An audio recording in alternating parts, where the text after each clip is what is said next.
just a couple of really quick announcements here. First off, I am going to be playing the Parks 2.5K main event. I actually have a Tasty Steaks package up for it because I want to sell a little bit of action, around 40%, something like that. I do think it will sell out, so you want to kind of get in there quick. I'm also making sure that you have to buy like some amount above like 1%, just because then I won't have to deal with kind of just a lot of different transactions. But if you are interested in that, the link will be down in the description below, as well as in a pinned comment. The other announcement is that I'm going to be playing another 510 game, and it's going to be streamed live this time. So if you like what you're seeing here, you should definitely check that out. That's going to be on pokeronair.com and twitch.tv/pokeronair. That's going to be Tuesday, March 5th. I believe broadcast time is 6:20 p.m. Eastern, but I'll update that if that changes. Definitely come check it out. It should be a lot of fun. I'll definitely be reviewing those hands and vlogging from that location. But if you want to watch it live, if you want the commentary from them, that's the place you're going to want to watch it. All right, let's get into this video.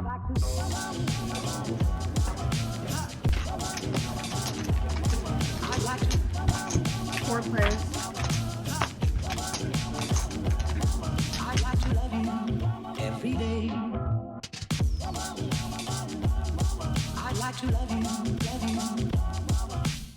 We're gonna hit the 2-outer, the magical 2-outer for the whole thing. Vaughn's got the little pair. Dan just folded ace-10 off. No, it's Elwood. and he has ace-10 Yeah, off. He's going and to call, which is actually for not, him not a guarantee. He's been folding a lot of hands on the button that we really thought he should call with, but it looks like he's loosened up a little bit now. And he folded king-queen on a queen-jack-9 board. He folded king-jack suited, I think, or at least king-jack off. It was when, offsuit. When Ken opened, right, in the hijack. 6 for Brewer, and that is it. Matt's still got a pair. This is the kind of board I'd expect Vaughan to continue on. Looks like he is going to. That's 85. I don't think it's going to get through Brewer. No, he can't really fold yet. He's got middle pair. It's a little too good. He knows Matt Vaughan's going to bet this board a lot. It does suck how low the middle pair is. Vaughan could have a lot of pocket pairs above the 6. Yep. But he's probably not going to put a lot more action in if he has that. That's kind of a death card for everybody. Yep. All the draws come in immediately. It's probably just going to shut down all the action. I mean, Vaughan can have ace-king of hearts. Brewer could easily have a flush as well. Yep. Which is why Vaughan is not betting here. The 4-5 comes in as well, of course. Brewer's thinking about it. It's probably just a check and mostly call if Vaughan bets, depending on sizing. Vaughan just checks it back, hoping his small bear is good. Not this time, buddy. It's pretty hard for it to be good on that run out. It really is. I think he knows he's losing and just doesn't want to. He's there's the face because he knows he would have gotten away with it had he turned his hand into a bluff. I don't know. Brewer might decide that Vaughan would bet the turn with all of his major hands. Ace-king is checking back that turn all day. Ace-king is checking back. He could have ace-king. Any king is checking back that turn all day. But Matt has shown a lot of speed so far in the session, and Brewer might decide it's time to call. A lot of speed. Yeah. Look at you. You're wearing your big boy poker commentator pants I'm today. like a real poker commentator What just happened? That was incredible. Forget this game. This is amazing. What happened to you? You're so impressed by me saying a lot of speed? Yeah. I've never heard you talk like that before. It's probably the first time I've said that. It was the coolest thing I think you've ever said. Thank you. All right, back to the game. Back to the game. Now, a lot of people give Matt Vaughan tweets and trouble about his hair. You stop it. He has ace-king. I'm not sure why. I think his hair is fine. But I don't know why he gets so much trouble for his haircut. You're such a dick. All right, Matt has ace-king under the gun. All right. And it folds to Joseph, who is not interested. Easy win. No action. Seems like he gave a haircut to the table there. Took a little off the side. Why have you made this such a focus, by the way? Like almost every episode with Matt Vaughan, and one or another, you're talking about his hair. Oh, yeah, that's me. That's all What is me. that even about? You just don't like it? You just think it's not a good cut? I don't know why you are so mean and then also trying to throw it on me. I don't know what you're talking about. Let me just say that. Okay. There's, the evidence is out there on our YouTube channel. You all It can sure listen. is. It sure is. He unfolds the 5-4 suited. He's under the gun. It's reasonable. I'd be curious to see if there's any video. Let me just say that. Is there potential video? I'm just going to say there's a lot of things I'm thinking about, and they're all biologically questionable at least. All right. Top and bottom here for Matt Vaughan, and top pair for Ken. We should see some serious action. Ken is not the type. Ken often raises top pair. So if Matt Vaughan bets, which I got to believe he's going to. Yeah, this is a very vulnerable hand. I think Ken is likely to raise here. Let's see if he does. It is heads up. He's less likely to raise heads up. He raises a lot, even heads up. It looks like he is reaching Yeah, for he's the got chip. the. Yep, he made the raise. Trying to protect his hand, I guess. Not a huge fan of this race. Will Matt Vaughan call or re-raise? I think he's just going to call on this board. I Is think my both guess. options are fine against Ken. Yeah. If he Calling- knows enough about Ken, he could. They're both a little scary in their own way, right? Like re-raising, you really don't want to get 4-bet. Right. But if you just call, there's a ton of bad cards. So many bad cards. In this hand, I open 7-5 of clubs, and Ken's the only caller on the button. We go heads up to a flop of 7-6-5. Pretty much a gin board for me, although it's super coordinated. Definitely a mandatory bet here. So I toss out a bet. I wouldn't have minded going a bit bigger, but I choose 65, and Ken raises right here on the flop. There's definitely some options here. I could go for a raise now, charge his flush draws, charge his top pair type hands, but I decided a call was probably going to be a little bit better. I felt like I could maneuver a little bit better in the hand. He decides just to call. That's Hope for completely the reasonable. old deuce of clubs on the turn. I would expect Ken's going. Well, that's a good card. Wow. Although Ken's going to shut it down when the diamond comes. Let's see if he does. He doesn't always shut it down. And in fact, he's reaching for chips. Never and mind. betting. Yeah. But Ken's never going to put another chip in the pot after Ken this. probably should shut it down when the diamond comes. Let me put it that way. Oh, yeah, I agree with that. Because he was either beat already or now Matt is beating him. Well, I think he's trying to bluff out an overpair now. Yeah. But it's clearly not going to work, as Mr. Vaughan has a house that is got no more vacancies. Wow. Just came up with that. Eloquent. Now all of his diamond draws have improved to flushes, and I just have a boat. So the only hands I'm really losing to are pocket sixes, pocket sevens. I think that's about it. Maybe occasionally we chop, but that should be it. I don't think he's going to have a 5 basically ever, but there's plenty of flushes available. He could even have some straights here. So when I check and he bets, I decide that I kind of have to go for the maximum against his really strong hands. Not really worried about the times when he's just got a weird hand like he does, like 10-7, and he's just going to bet fold. He's probably giving up with those on the river anyway, so I just decide we have to go for value now, have to try to maximize against the strongest hands in his range, of which there should be a fair few. That's actually the title of one of the Jonathan Levy salmon videos. Matt's really hoping that Ken's got a straight or a flush here, or even 6-5. He has none of those things, and Hopefully not a straight flush. at least he checked and gave Ken a chance to put the $200 in, because it looks like a raise is coming, and I gotta believe Ken cannot continue. Yep, I agree. The biggest fear in Matt's mind is probably 6 is full. Sure. But you can just live with that. Of course you if that's do. the case. On this board, you're happy to get it in and lose a tiny bit. It's fine. You even have 2 outs though if he's got 6. Can't imagine Ken continuing here. Yeah. Not on the 5 of diamonds. That's a scary card. Ken often likes to bet the scary cards. That's Yeah. one of his MOs. Here's a place where it really didn't work out. Matt probably thought that was the dream card that might Yeah. have completed a flush for Ken and the full house for him. It was still a dreamy card for Matt all the Yeah, same. Dreamscape. There were there were some counterfeiting cards. There was the 6 to counterfeit him, and of course the 10 made a better top 2 for Ken. Right. So some stuff he would have wanted to dodge. Although once the 5 comes, it's all Feeling pretty good. Green Acres. Yeah. All the way. Yeah. Green Acres.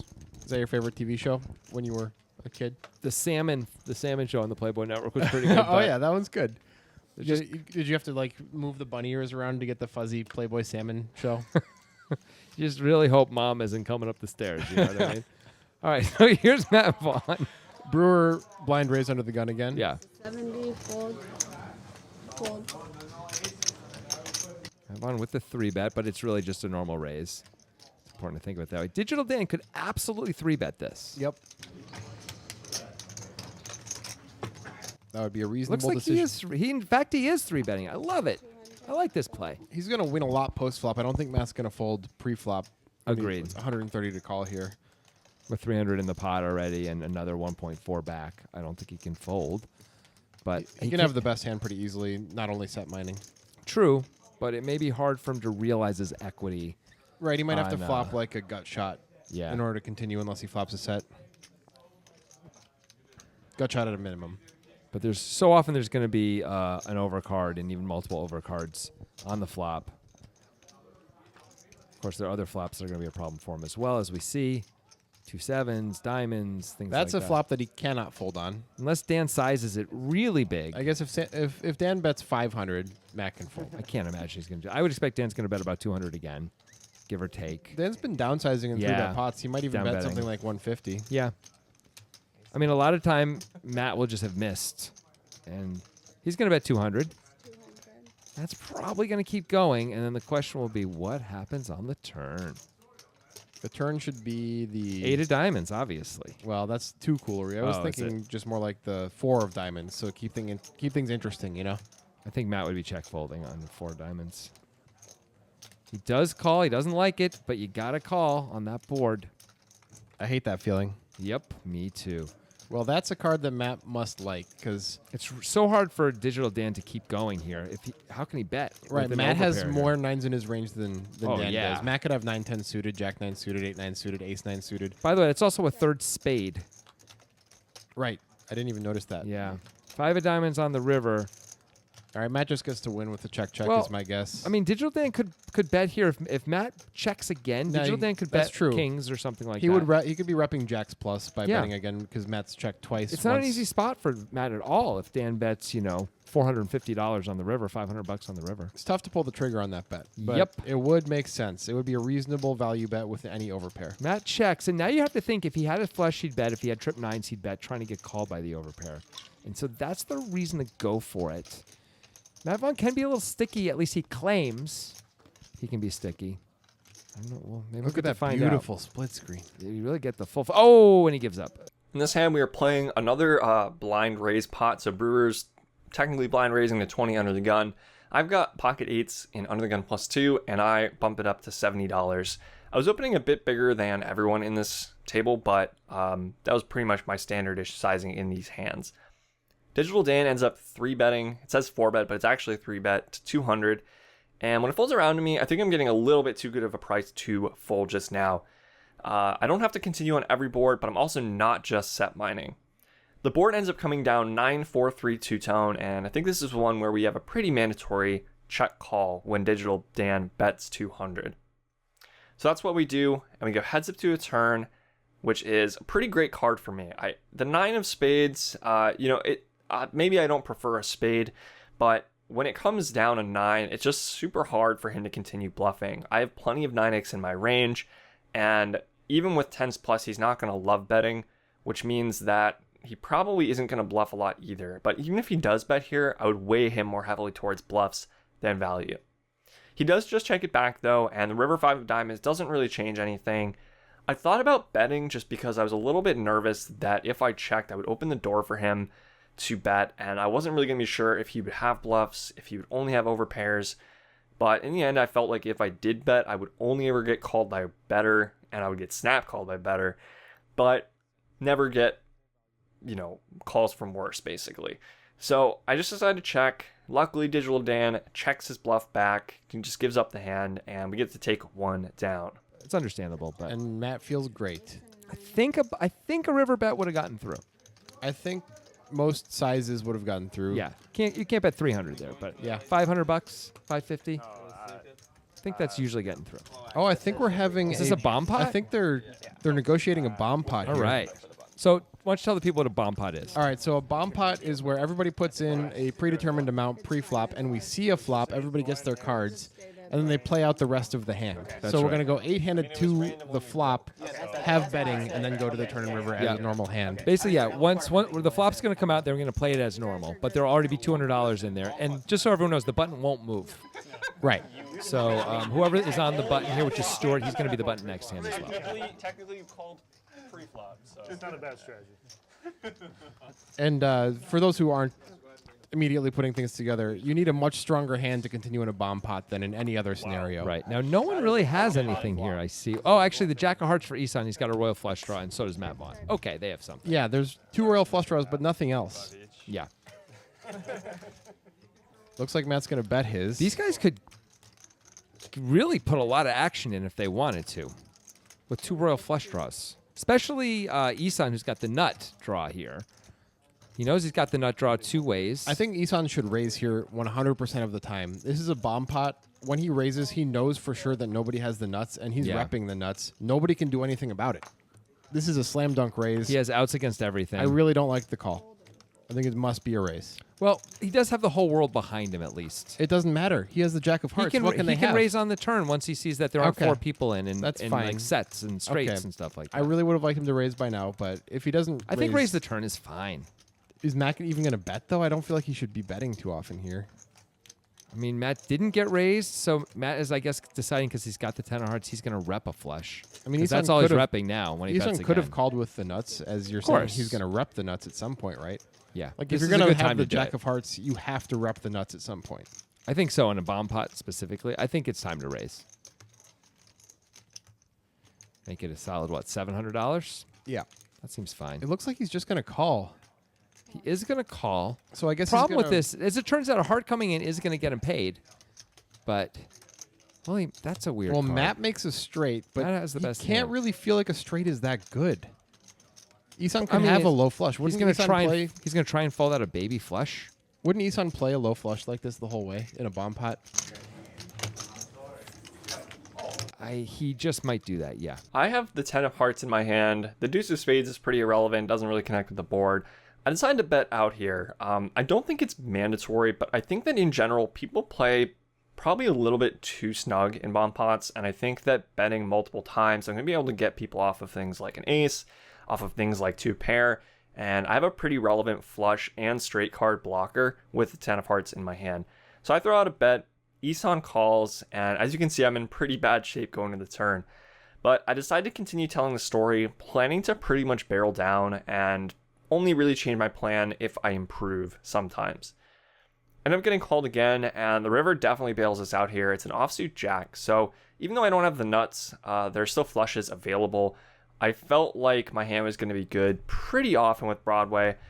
Honestly, on this river, like, I wasn't sure what I wanted to accomplish. I just kind of felt like Isan was reasonably likely to make a mistake here, either folding things like Broadway, maybe folding even like a baby flush, or go too far the other direction. I think people are going to have trouble really correctly assigning my range in a spot like this in a bomb pot, and just overall probably lean too far one direction or the other. Now, that's not a great reason to bet because I don't exactly know what I want to have happen, but with a hand this strong and with him not raising any previous street, I wasn't too worried about getting raised now. Isan ends up taking a very long time when he rivers 2 pair, but I like his fold. I think it's a pretty clear-cut one against what I can be betting for value, and it's pretty hard for me to just have pure bluffs. He doesn't really know me that well yet. He shouldn't necessarily put a ton of pure air in there, especially in a bomb pot where I can have so many strong hands available. He does have the jack of hearts, so as Grant and Jonathan mentioned in their analysis, he could certainly consider raising as a bluff, but he could have considered raising as a bluff on an earlier street too. Not really sure why he didn't consider doing that earlier in the hand, but once he rivers 2 pair, I think it's kind of hard to get out of the mentality of like, I have 2 pair and consider calling with 2 pair. Crazy. Yeah. This is such... Isan's stack is set up really nicely to move in here, too. It's got a pot-sized bet. Exactly. Like, it's kind of... Oh, no, sorry. Well, effectively, because Matt Vaughan's got 1.4K back. Yeah. So that's kind of perfect. But Isan's doing too much stuff that seems genuine to now make a move, doesn't? I disagree. Doesn't it If he seem does that way? all this and then moves in, it feels super strong. That's true, too.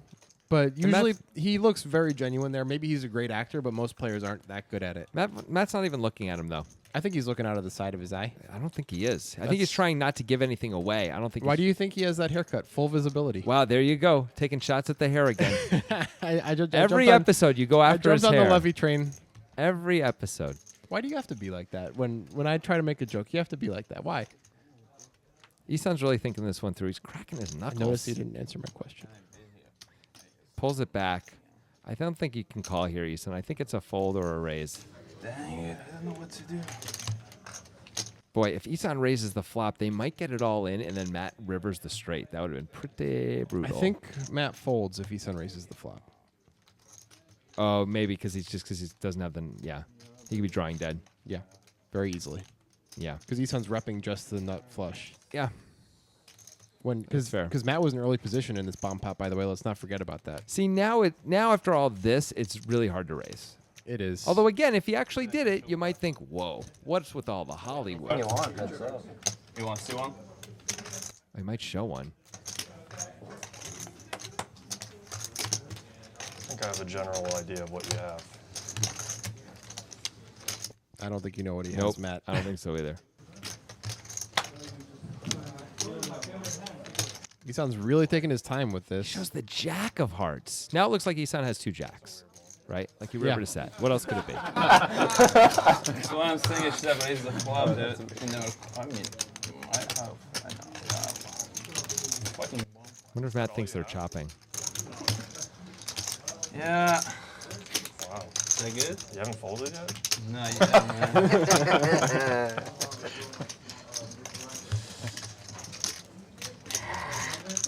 I don't know what you could beat Isan. You can't really beat anything. Matt bet into the whole table. Now he did bet into the whole table with nothing, but he got there.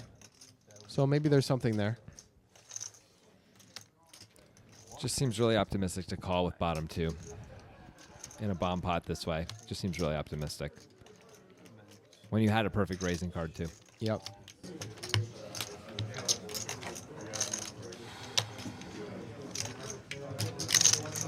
I have more than that, by the way. Makes more sense. I'm not thinking. Just saying, just yeah. That's Praney has exactly 2 jacks. That would be just about as good as it gets. Sorry, guys. This one's entertaining. Really taking his time. Nope. Wow. Didn't let it go yet. There it goes. There we go. He hates folding. This guy does not like to fold. Like pineapple and random hands or anything. That'd be fun. John, if you made it 1800 there, that is the best hand of TV. software, That's one of the best hands ever of TV poker. Stuart was even talking about him raising that. I think we should. Yeah, let's keep it. That's what I do over there. I gotta say, I like how Isan's played pretty much the entire session. I hated how he played that hand. In a bomb pot on a 3 flush board where you have the nut flush draw, that is a license to raise and basically win no matter what. Okay, I thought it was I'm gonna see accused. that. I know. I mean, if Matt Vaughan's got the 10 high flush, he's not going to necessarily fold, right? If he's got a flush, he may hold on. He might hold on once, but if Isan keeps going, I mean, it's pretty tough to keep going with the 10 high flush. No, I don't know if I agree with you. Because you think like, oh, he can have the nut flush draw. And you're like, I can beat all the nut flush draws. I This guess- is great. I guess you There's could more think combos that- of non flushes than flushes when he's got the jack of hearts in his hand. I don't know. I think it's a lot better to raise that at some point. I agree, but I'm saying I don't think you're gonna fold out everything. I You're disagree going to with fold that. out the majority of things. Yeah, but you may not fold out flushes. Small flushes, I think you fold out. I'm not sure. I don't know if they're deep enough to really be able to fold out small flushes. All right, Joseph's going to defend the king 3. Or From the is small he? blind? Is he? I think that was No. a miss. It cannot be so. It is not. Okay. No, it's Matt Vaughan defending from the big blind with Flops now, a gutter. Now a gut shot.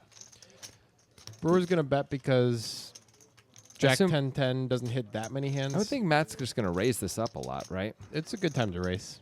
He can have a 10. He'd raise a 10 at least some of the time. You could call too. It's fine. Yeah, it's so cheap. This way you can call. rep a 10 or a jack later. That's true.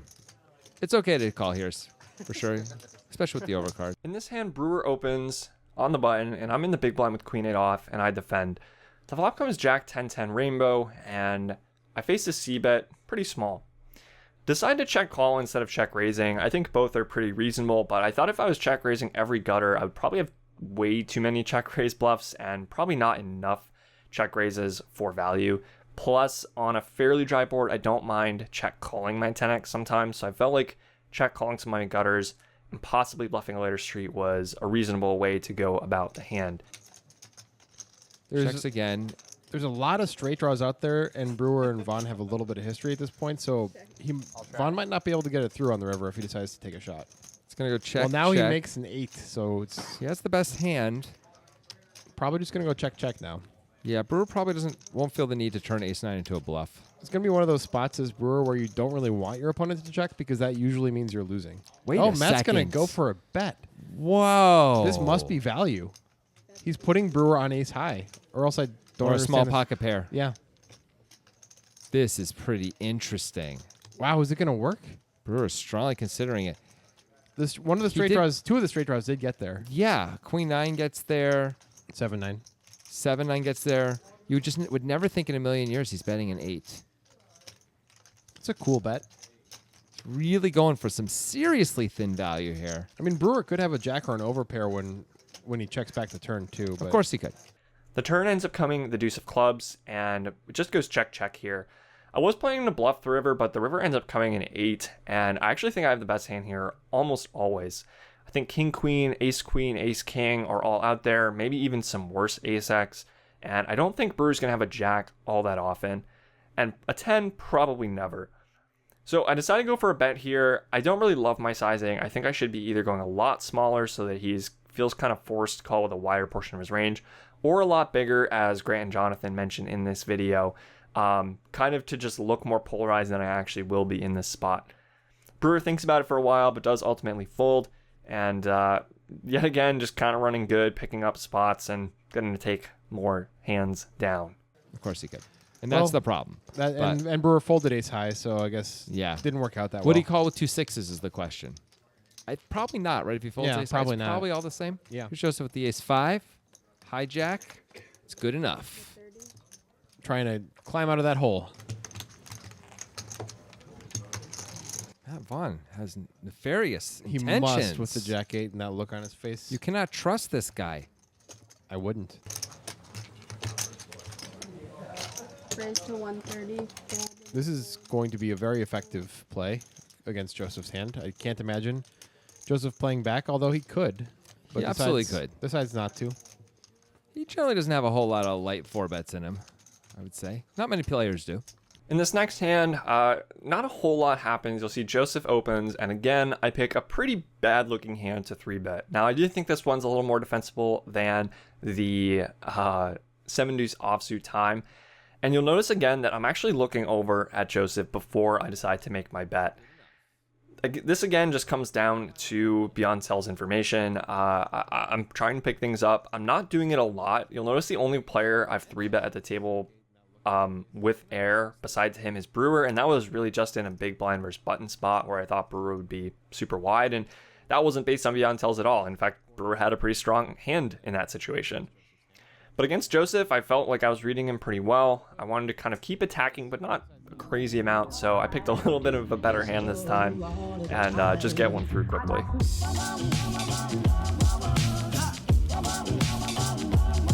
I'd